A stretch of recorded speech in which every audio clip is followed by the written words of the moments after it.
Og vi har celler. Og det vil jeg lige fortælle lidt om.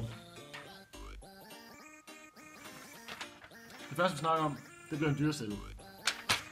Ja. En af de ting, der er i dyrecellen, det er kernen. Og det er sådan set en af de vigtigste ting, fordi den passer på dit DNA. Ja. Nej. Det er noget bestemt, hvilken hudfarve du har, for eksempel. Ja. Det her er så en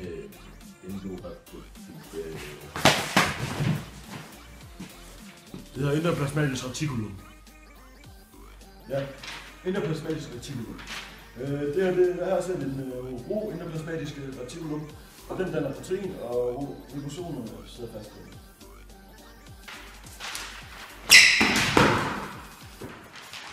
Nå, det her det er så lærte endoplasmatisk reticulum.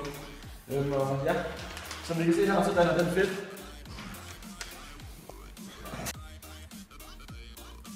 endoplasmatisk reticulum hjælper med at omsætte kulhydrater.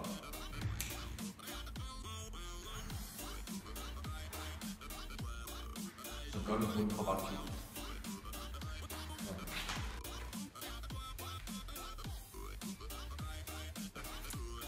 Ja.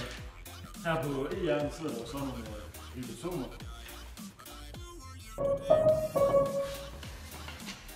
Ribosomer er en kopi af DNA'et.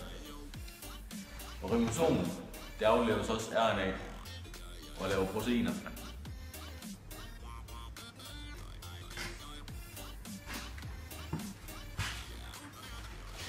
Plantecelle. Nej.